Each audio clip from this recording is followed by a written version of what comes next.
Welcome to Writer Pants on Fire, where authors talk about things that never happened to people who don't exist. We also cover craft, the agent hunt, query trenches, publishing industry, marketing, and more. I'm your host, Mindy McGinnis. You can check out my books and social media at mindymcginnis.com, and make sure to visit the Writer Pants on Fire blog for additional interviews, query critiques, and more at writerpantsonfire.com.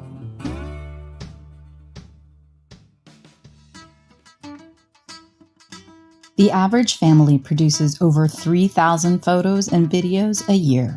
But instead of enjoying them, they are a source of stress and anxiety because you lack the time to create photo books. Memory My Way helps the modern family rescue those memories from the cloud into beautiful high-end photo books.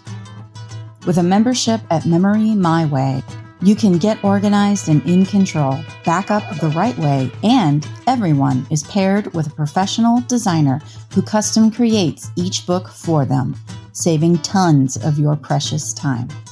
A monthly fee includes everything at memorymyway.com. With a plan in place, you won't put off getting your best moments into photo books again.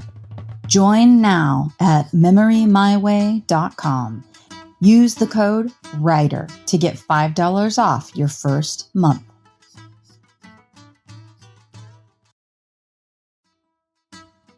The internet is made of people. Hidden in plain sight amid our follows, likes, shares, and subscriptions is a picture of each of us, what we care about, where we've lived, and how we think. Every week on the Follow Friday podcast, host Eric Johnson talks with internet creators he admires, podcasters, writers, video makers, comedians, and musicians about who they follow. Learn a bit about their taste and, more importantly, find some cool new people to follow. Discover the best people on the internet with Follow Friday. So we're here with Fauzia Burke of FSB Associates, and she is here to talk a little bit about different things involving being an author out in the world on your own, looking to build your author platform, but also looking for those digital tools for effective book marketing. There's so many books and so many authors out there. Making yourself stand out is difficult. Self-published or with an indie pub, and you don't have the money of a big five behind you giving you that digital boost to give you more visibility. What is like the number one thing that you would say an author that wants to do their own promotion needs? It's a great question. And to be honest with you, so many things are overlapping with traditionally published and indie published authors these days. You know, the big five is really important and obviously great for credibility. But a lot of the traditionally published authors need to do a lot of their own marketing as well, too, as you know, also well, because you do it so well. Authors in general have to be thinking about their marketing, no matter how they publish. I would say the number one thing that authors need is their website, right? That's sort of the hub of everything else that's built upon it. So social media is generally a very sexy topic. I get a lot of questions about it. Most people call me and say they want to promote their book and they want to do publicity. But one of the things that's so important is if you don't have a website where people can actually convert and get more information on you, you really miss all of that opportunity. So I would say their website is the central, most important thing. And you're so right about big five authors, traditionally published authors. No matter what the success level, you can boost and you can re-up what you've got. I've been publishing with two of the big five publishing houses since 2013, and I do a lot of my own work and a lot of contacting people and saying, hey, can I be on your show, or can I come to your library? Would you like some bookmarks for your library or for your classroom? I work every day, but probably only maybe an hour to 2 hours of that is actually writing. I'm typically spending 2 to 2.5 or 3 hours just answering emails and setting up appearances when we used to do those, but just that connectivity, that putting yourself out there, and then probably another extra hour on social media. So you're right. When people talk about social media, that is something that everybody kind of wants to know how to do it, quote unquote, right.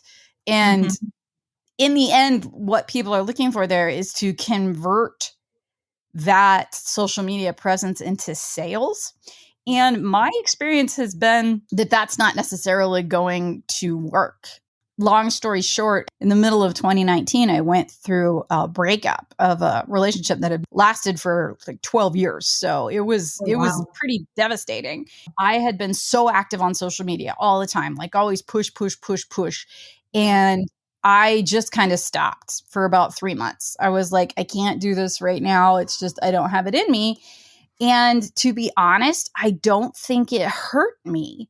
So if you'd like to maybe address that a little bit about like what the real goal is with social media, because I don't think it's sales. I think it's connections. Yes. So, oh my God. First of all, I love that story. Thank you for sharing it. I'm sorry for the breakup, but I'm glad you're well. Actually, better. That's always the goal when you go through a life change, right? Yes, yes. Come out better. You make such a good point. Social media is obviously really important. We all know that. But in a way that reader's journey, it's the piece where you create likability. Mm-hmm. I tell authors almost daily, you are the product. Like you've got to get over the fact that you need to promote yourself because you are the product. You know, yes, you're publishing books, but it's your books that people are going to want to read. So you have to think of yourself in that way. And when you think of it that way, you think there's a sort of a buying journey, right? In marketing, and I think about it as reading journey. And one of the phases is actually creating likability. For people to like you, because that's when they'll want to buy your book. And I think that's what social media does, because how many times have we looked at somebody's feed and instantly said, oh, I like this person, even without knowing them, right? We don't know them at all, but there's something about them that makes us feel either seen or heard or like something we can relate to, or their aesthetic or their writing style or their humor. Something about them makes us feel like we're connected with them. That, in all honesty, is what the biggest piece of social media is. Of course, social media also drives traffic to your website. For example, 50% of my traffic to my website comes from social media. It's been so many decades now with social media has been now, you know, everybody's daily practice. And I still hear from authors who say, I hate social media. And I'm like, okay, you can hate it. It's no big deal. You're probably losing that connection with your readers before, during, and after. And you're probably losing a ton of traffic to your website. So if you're okay with that, you know, you can continue to hate it. That's really what the purpose is, in my opinion. Yes, you absolutely, as the author, are a product, not just your books. You are selling yourself. And some people are uncomfortable with that. I understand, but the way that I have come to terms with it is that, you know, author Mindy is a certain person. And real Mindy, like at home with friends and family, that's a sliver that my audience doesn't get. Like that's inner circle stuff. Right. So when I'm marketing myself, you know, I'm selling author Mindy, and I am pretty open about a lot of things in my personal life, just because I think it's important to be with things like mental illness, depression, and things like that. But also, it's funny to me how easy it can be to make a real connection. Like, for instance, my Instagram is mostly pictures of my cats and my dog. And people love it. So I have a Dalmatian, and I got him as a puppy right when the shutdown happened. I posted pictures of him and his journey growing up and being a little pandemic puppy.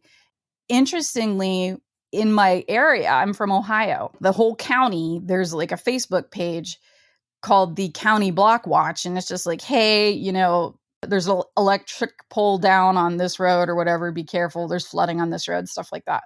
Somebody posted about a loose Dalmatian They're like, there's a wandering Dalmatian at this intersection. And I had 3 different people. And amazingly enough, I live very rurally, but these are not people that I know personally. But I Right. had 3 different people contact me on Facebook and be like, hey, there's a Dalmatian. I hope it's not your boy. Is Gus loose? And I was just like, oh my God, like that. And it wasn't, he was with me, but it was so amazing to me that Yes. those posts were memorable enough. And these people had interacted and remembered, number 1, I lived in their area. Number 2, I had a Dalmatian. And number 3, his name. Yeah.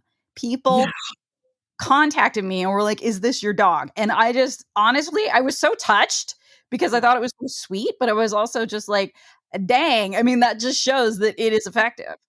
Yeah, you're absolutely right. And I think those are the kinds of things when something like that happens, you start to go, oh, there is someone listening. There is someone talking. Even if those people don't respond, you're connecting with them in a way that is funny and touching and all of those things.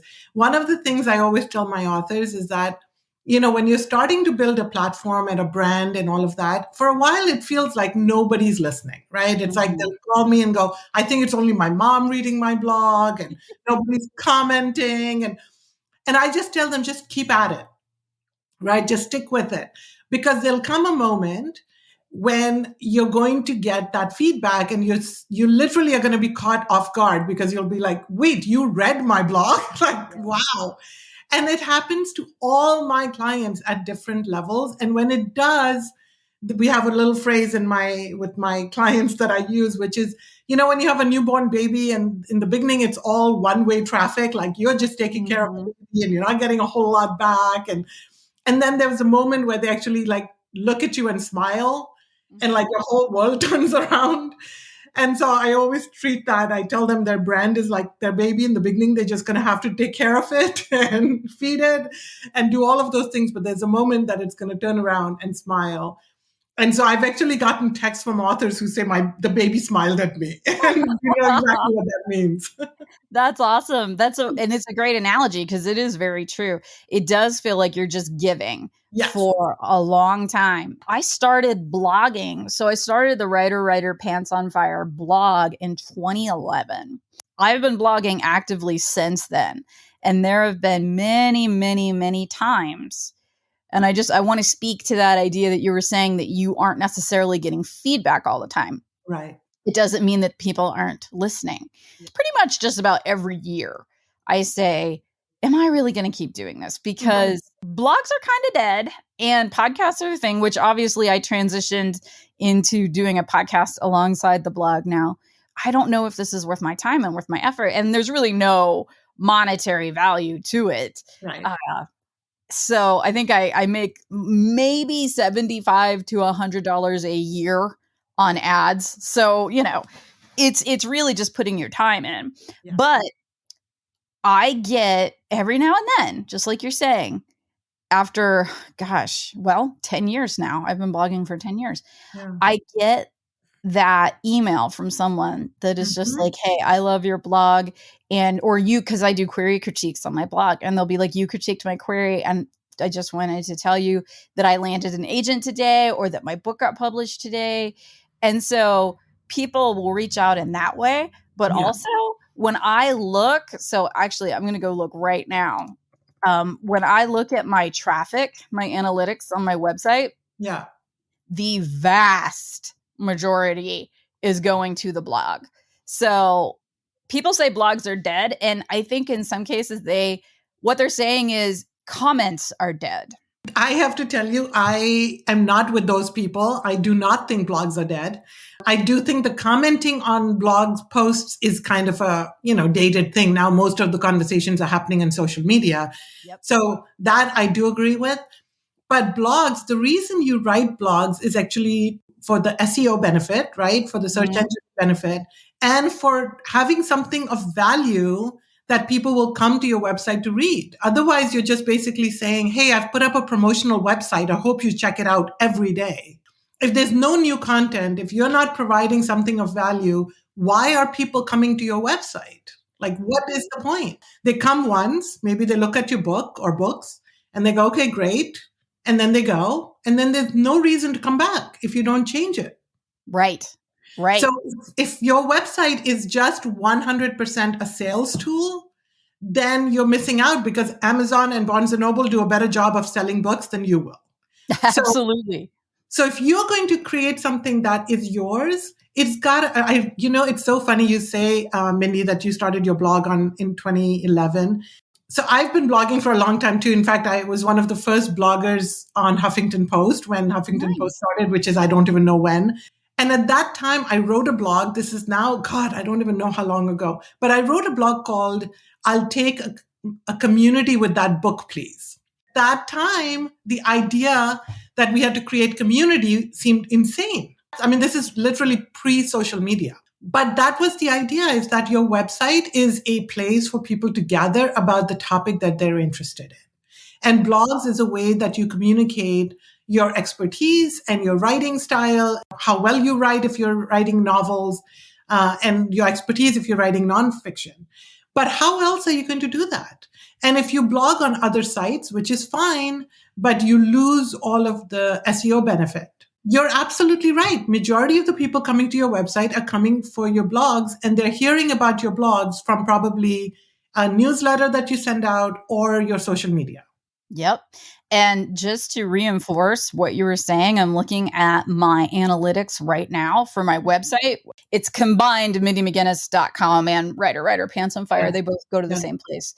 This is very interesting given what we were just saying.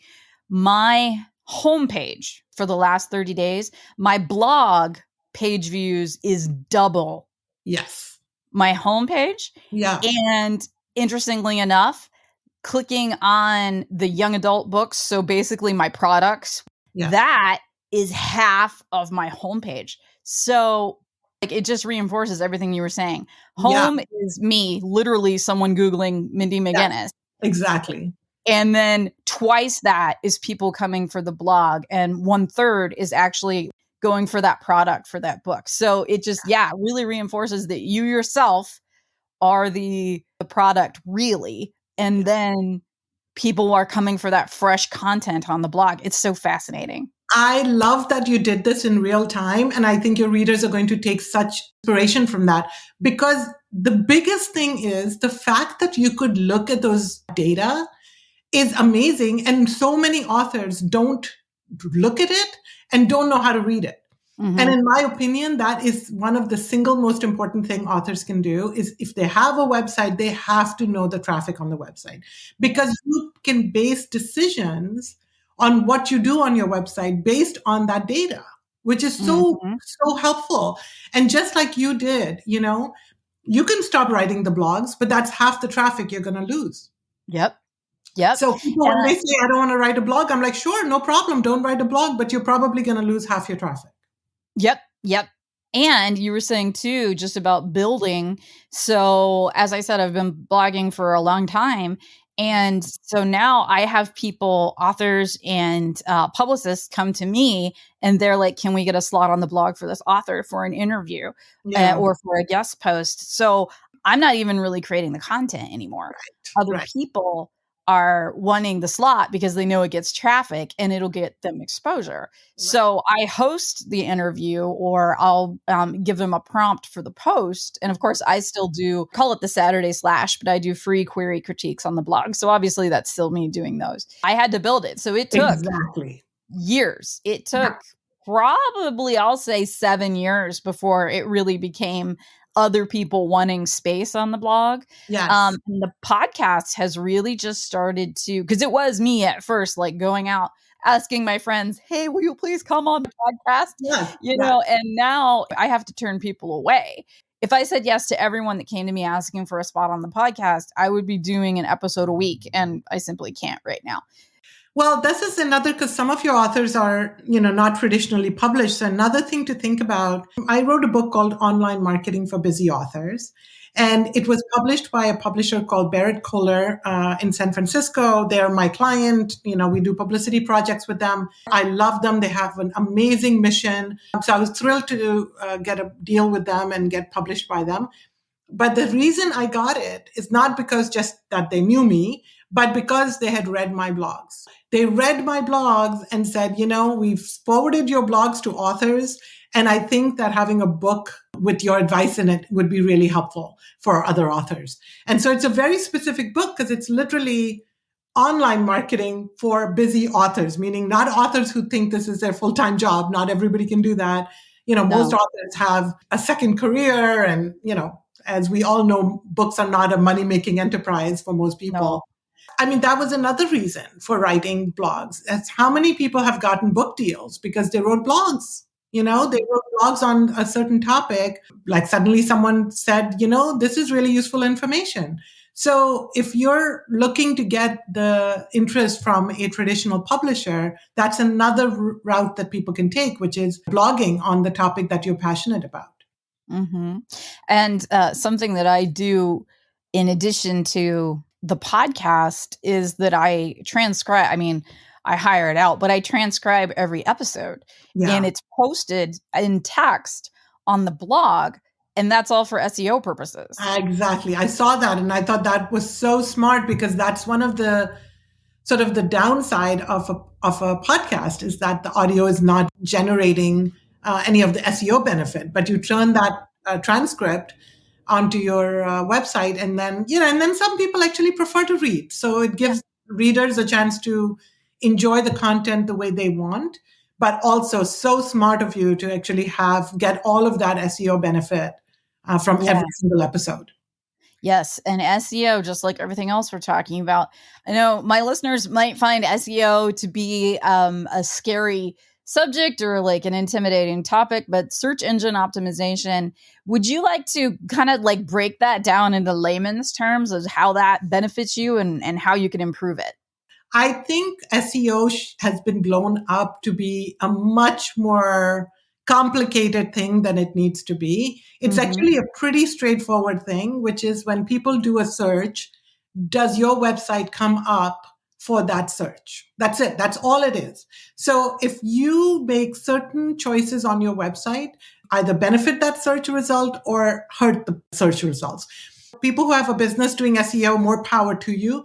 But I think a lot of authors think that this is some kind of a magic formula and that you have to like convince people or actually manipulate people into coming to your website. I am not an advocate of that at all. I think what happens when people hire sometimes really expensive SEO experts to just manipulate the search engine. I've seen these reports. I've seen the Google Analytics on this. The traffic does go up, but the bounce rate is off the chart because people kind of say, oh, I'm interested in whatever. They get to the website and go, oh, this is not the site I was thinking I wanted to be on.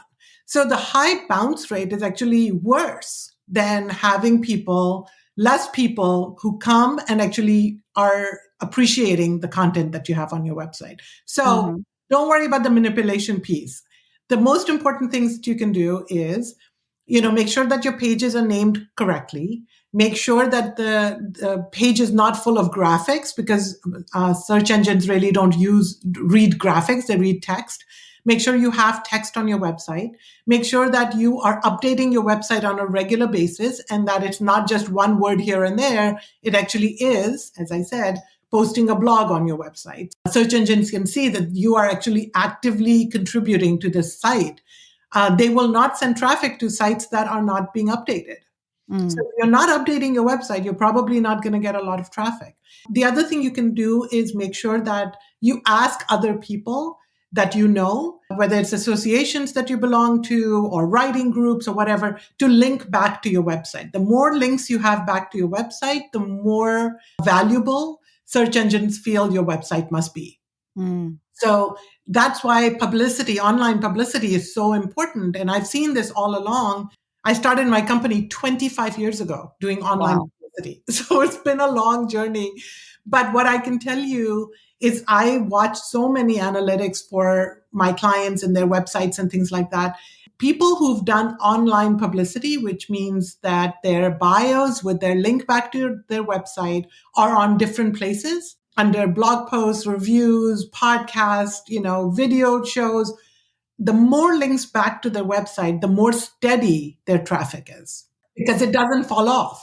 Whenever you release this podcast, people might listen to it at that time, but they could also listen to it 6 months from now. They could also listen to it a year from now. Mm-hmm. And so the link that you put to my website is always going to be there.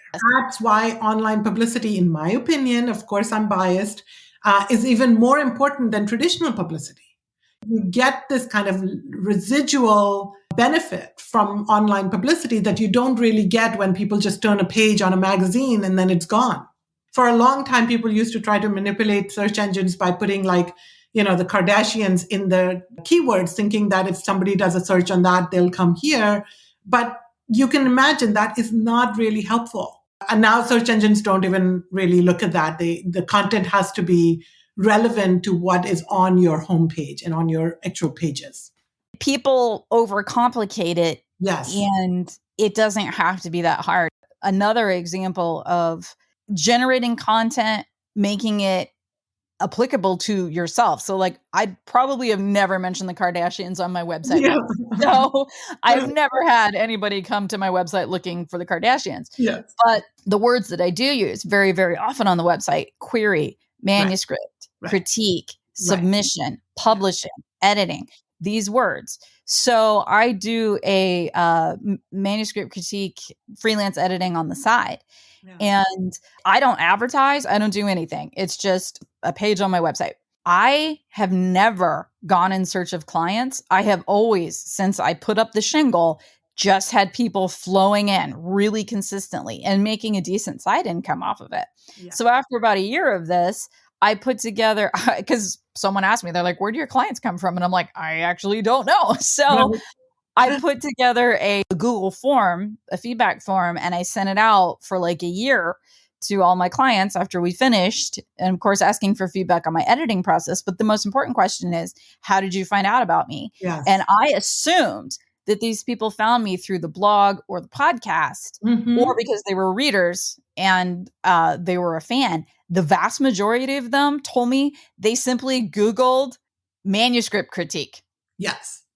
And they landed on me. That's because you use it consistently. You do it on an ongoing basis. You're not trying to trick anybody. This is literally what you do, and they found you. But I would bet that just brought them to your front door. Reading your blog, maybe checking out a podcast, maybe checking out your social media is what closed the deal. Yep. That's the thing. You can bring people to your website, but if it's a dated website where you haven't really shared any content, it's just a sales page.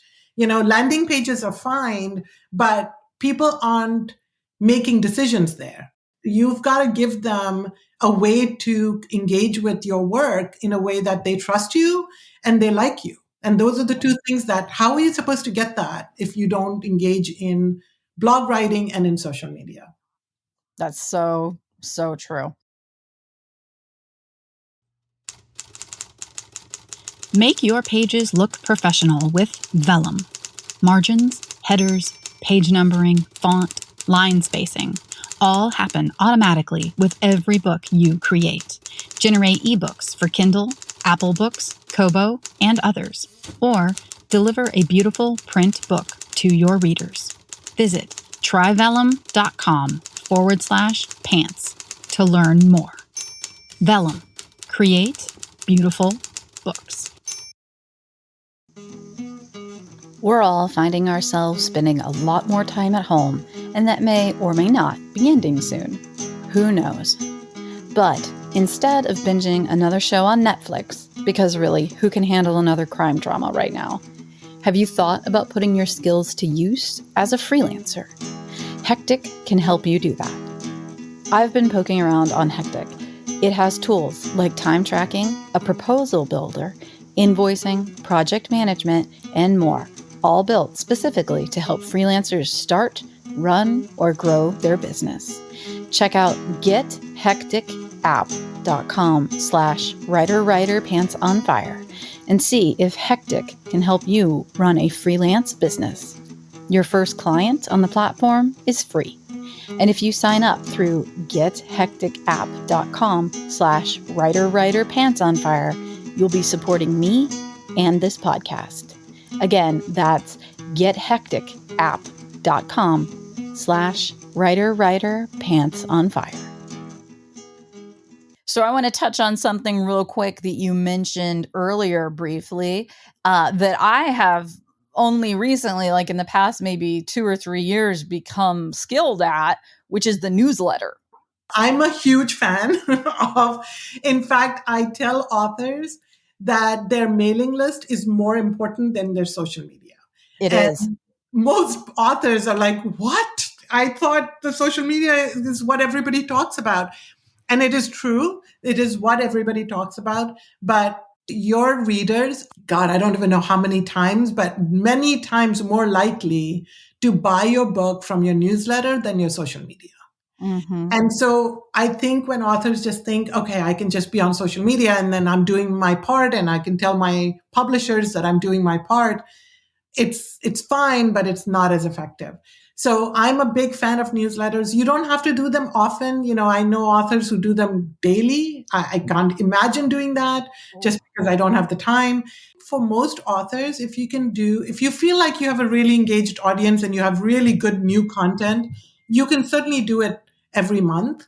Mm-hmm. But I think once every 3 months is fine too. You know, you don't have to do it all the time. You just want to make sure that the people who are interested in your work kind of keep an eye on you.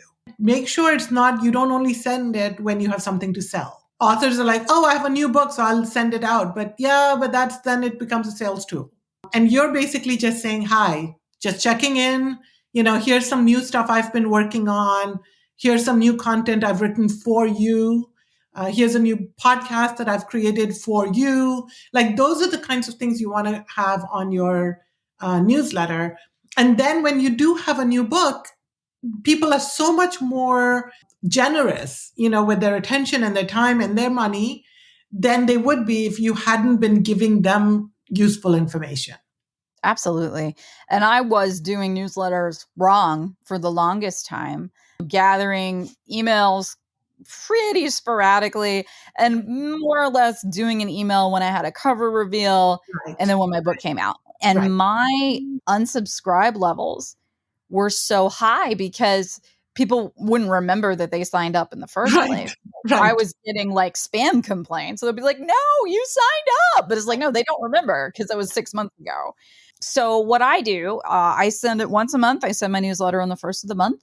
Yeah. And I have a section at the top. Now, for the longest time, I did struggle with promoting myself as an author versus promoting myself as a person that helps other writers.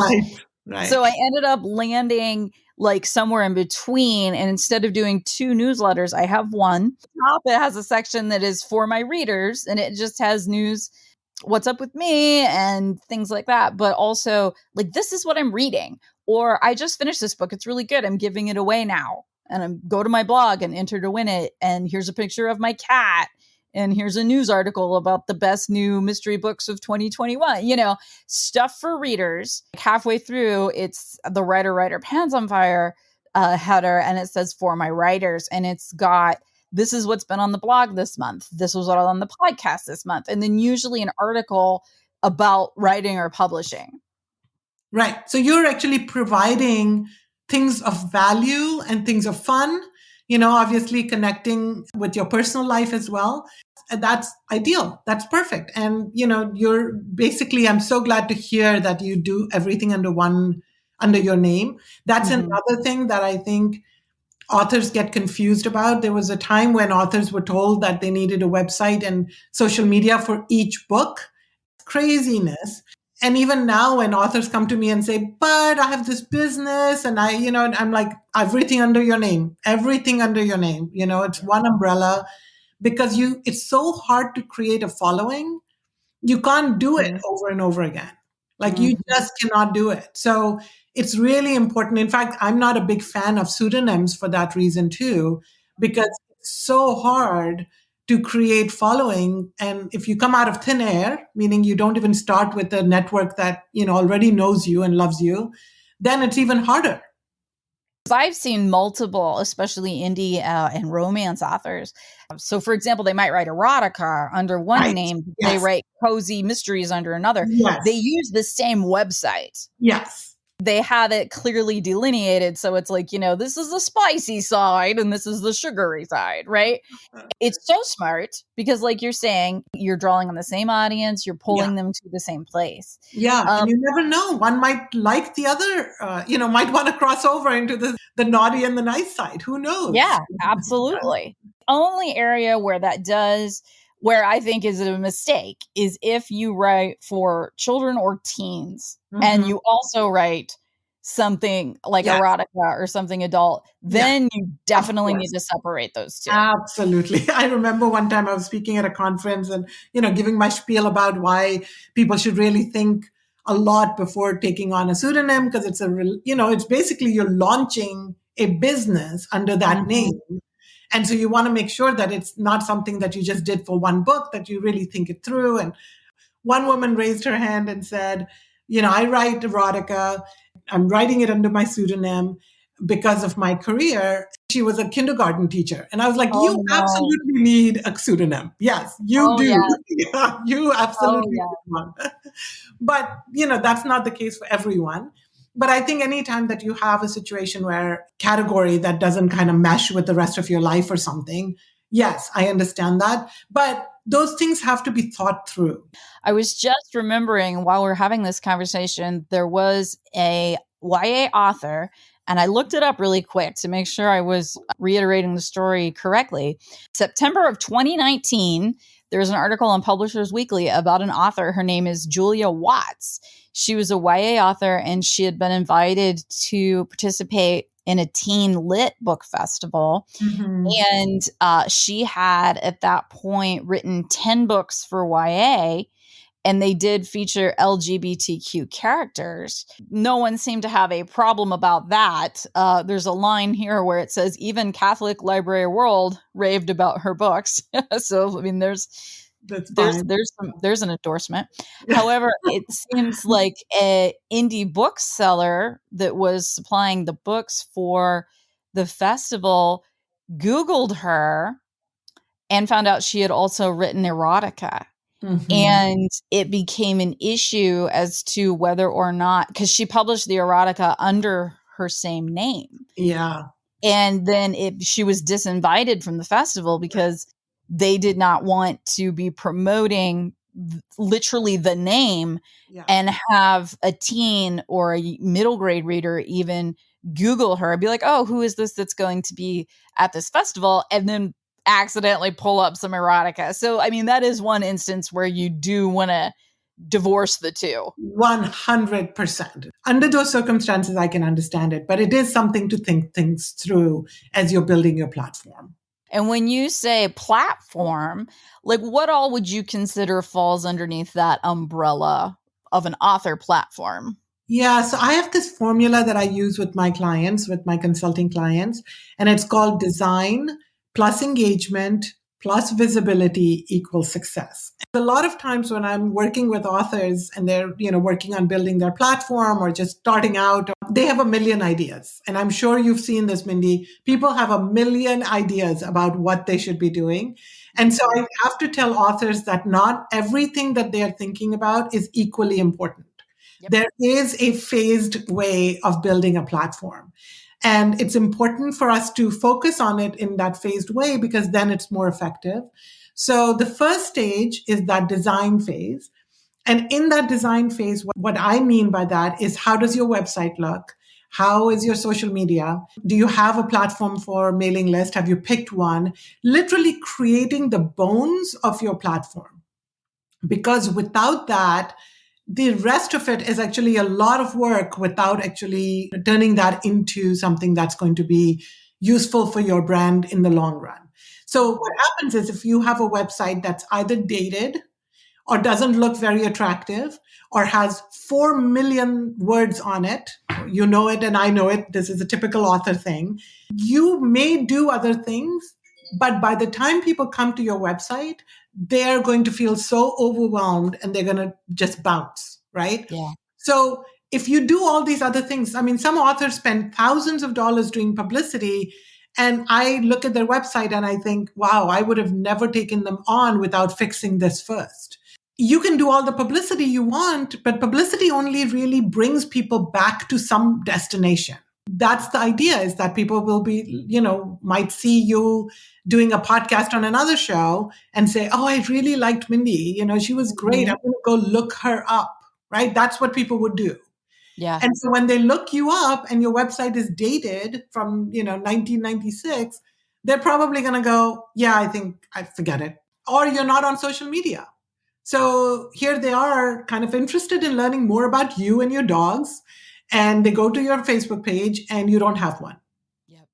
That relationship ended, right? Like that relationship just now ended. That first piece where you can keep the relationship going is so important. So we work on design first, which is website, mailing list, social media, blogs. That's sort of like, what are we going to do? Where are we going to do it? How does it all look? Do we have one photo across all channels? Do we have a unified color theme? Do we have a unified look? It doesn't have to be identical, but you want people to be like, I'm in your space. Once we've done that piece, then we move on to engagement. And engagement is, how often are you going to blog? How often are you going to send your newsletter? How often are you going to talk to people on social media? How often are you going to listen to people on social media? Because people think you can hire someone to talk for you.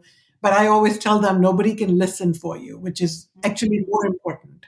Work on that engagement piece. And honestly, the engagement piece is for the rest of your life, right? Like you do that piece, Mindy, and you're always going to be doing it. This is marketing. But for a lot of authors, they are all over the place and they're like, well, I'm on Twitter. And I'm like, okay, well, I'm not that interested in that right now. Let's work on this first. Then we move on to what the content strategy is going to be, creating an editorial calendar. So it gives authors a little bit more structure to something that feels very daunting to them. And then once those two things are in place, then you can think about advertising and publicity and all of the other pieces, because then you're set to leverage that attention. So if you get a book review somewhere and someone says, wow, this looks really interesting, I'm going to go check the website out, or I'm going to follow this author on social media, or man, I really love their blog, I'm signing up for their mailing list, which is the most committed you can get is someone signing up for a mailing list. So you want people to have multiple ways of engaging with you once you've gotten their attention. And to me, that's what the brand picture looks like. You do it in this order and you do it all the time, because obviously it's not something you do just for launching a book. You kind of set this up, and then the launch of the book falls into that visibility piece, but it's not something that you do only when your book comes out. So many authors think you just do it for 2 months before and a month after, and then next time your audience is just going to be sitting there waiting for you to come back to them. That's just not how it happens anymore. So that's sort of my little formula. And it helps authors when they come to me and they go, what about this? And I'm like, that's not the phase we're in. Let's come back to that later. Just because otherwise it just feels very overwhelming. And I want my authors to have fun with this, because it is fun. It can be so much fun if they just understand the rules and kind of the structure around it. Yeah, it can be very rewarding. I mean, like I said, you get those personal moments, and I've had so many emails that begin with, I don't know if you remember me or things like that. But I've even had, because I do interact on social media, I respond to the comments. And if someone asks me a question, like I'm going to interact. And I've had people, when we were still doing in-person events, I'll be like, hey, I'm going to be in, Minnesota tonight. If you're near St. Paul, come to my signing. And somebody will respond and be like, oh my gosh, I'm so excited. What time? And I'll say 7 p.m. Right. And they'll be going through the signing line, and usually they'll mention it. Right. They'll be like, I tweeted you today. And I'm like, oh, Tara, and they're like, oh my God. And I'm like, no, yeah. I mean, I responded to you. I made a note of your name, and you came to the event, and I remembered your name, and like blew her mind. Yeah. It's amazing. And she bought your book. And because you remembered her, she's probably going to go sign up for your mailing list, right? Yeah, now she's got a connection and now she wants to do it.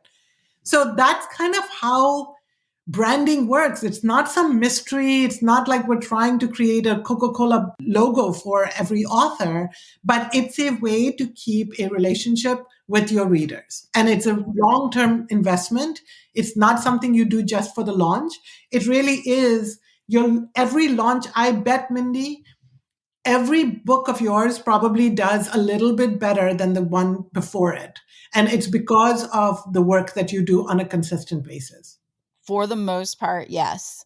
I get that consistent, and I'm at the point now. I think I have 12 books out where on Instagram, for example, a bookstagrammer will be like, Mindy is an auto buy author for me. I've done enough work of putting out consistent that I have people that are like, oh, Mindy has a book out, I'm going to buy it. Yes. That feels good. That's trust, right? Yeah. And so you have built trust over your career by multiple ways. I mean, you're literally the classic case study, because not only have you written good, consistent books, which is all people thought they needed to do at one point, right? Remember those days?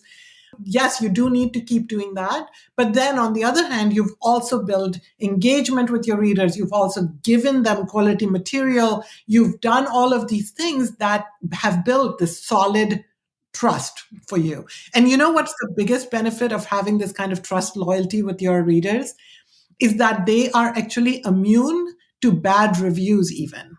Oh, yeah.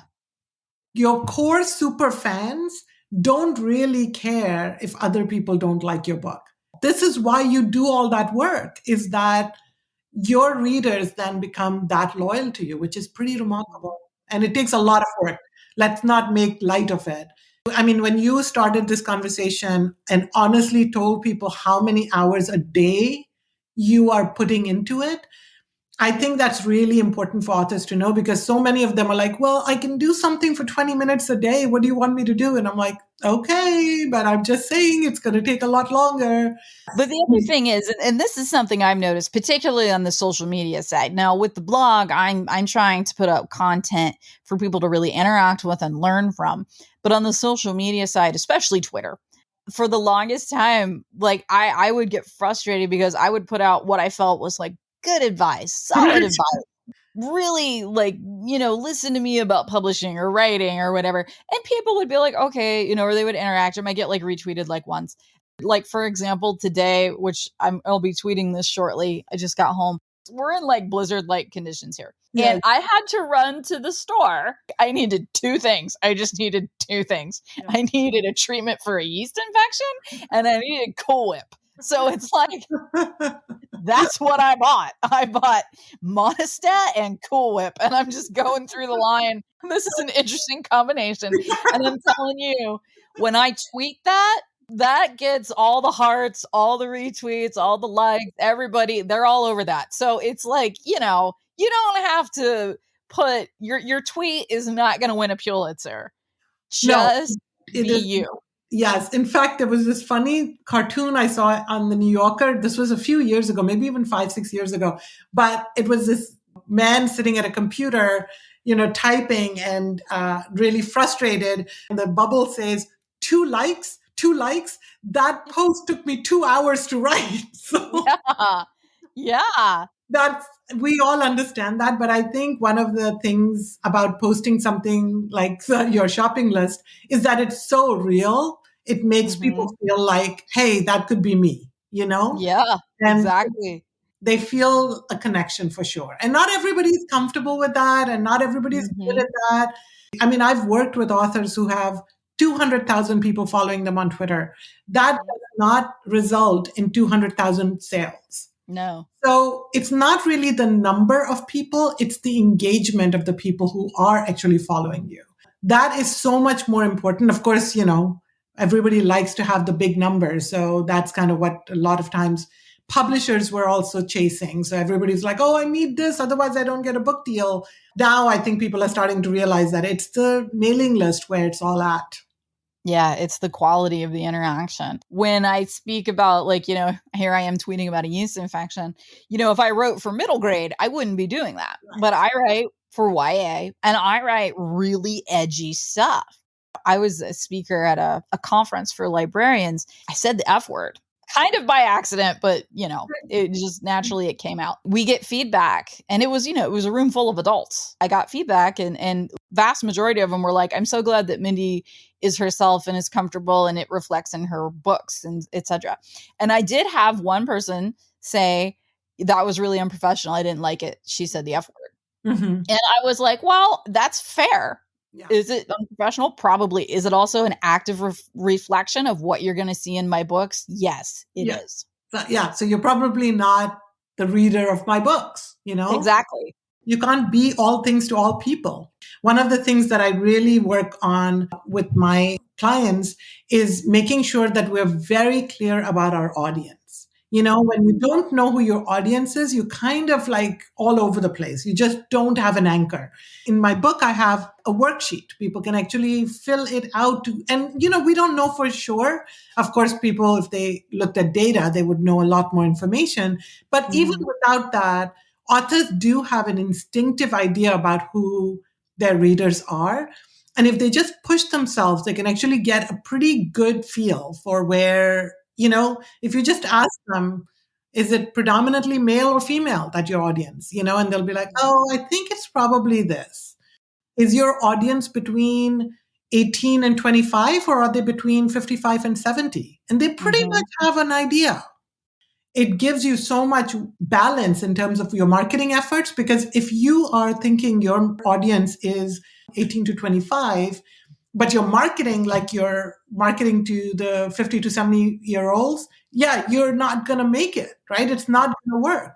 You've got to market to your demographic, to your audience. No one needs to do all things. And interestingly, TikTok has become the big thing. Yes. And I have people ask me, are you on TikTok? And I'm like, no, because I'm 41. Yeah, I hear you, Mindy, but I think it's going to blow up in the next couple of years. And I know. It is moving in that direction, but it's not for kids anymore. Well, that's true. So, like, for example, Facebook changed dramatically. The teens are not there anymore. No. I have a huge, strong following on Facebook because a lot of my readers are also adults, librarians, teachers. Right. So, yeah, and parents too, so. Yeah, absolutely. Right. Yeah. And you are so clear about your audience. And I think that makes all the difference in the world to really have that handle on it. But you're right, TikTok and now Clubhouse is pretty cool. And we'll see if that kind of takes off and whether it's going to, it's always fun because I've been doing this for so long now, 25 years. I've seen a lot of the platforms come literally before my eyes and see which ones take off and which ones don't. And Google Plus was a disaster, as we all know. Yeah, terrible. I love these kind of digital tools because you kind of see which ones are resonating, why they're resonating, why now. So it'll be interesting to see where it goes. But yeah, I hear you. And it is a good point that you make because you don't know what the next thing is going to be. And so I make it a point, like if something, I have a Clubhouse account and I've never used it yet. I mean, it kind of just became a thing. I try to get in if there's something that looks like it might be big. Now, TikTok, not so much, but that's, like I said, partially because also like when it started, it was so much about dancing and I have no moves. Things like Clubhouse. And then there was something that was supposed to be the new Facebook that was called Ello that was around briefly. That Vine, those things. Right. It's like I go in and I get my name. That's great. That's so smart.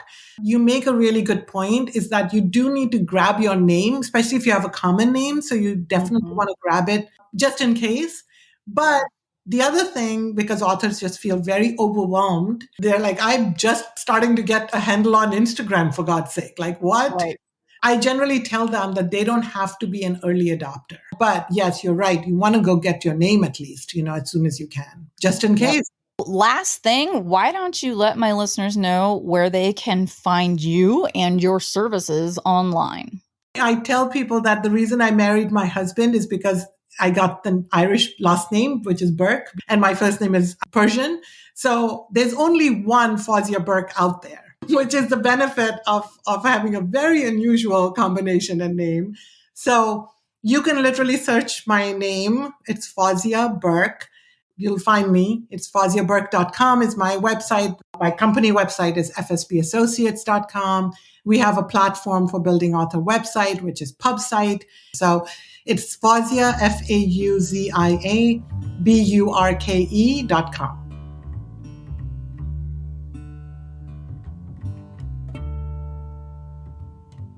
Writer, Pants on Fire is produced by Mindy McGinnis. Music by Jack Corbel. Don't forget to check out the blog for additional interviews, writing advice, and publication tips at writerpantsonfire.com. If the blog or podcast have been helpful to you, or if you just enjoy listening, please consider donating. Visit writerpantsonfire.com and click Support the Blog and Podcast in the sidebar.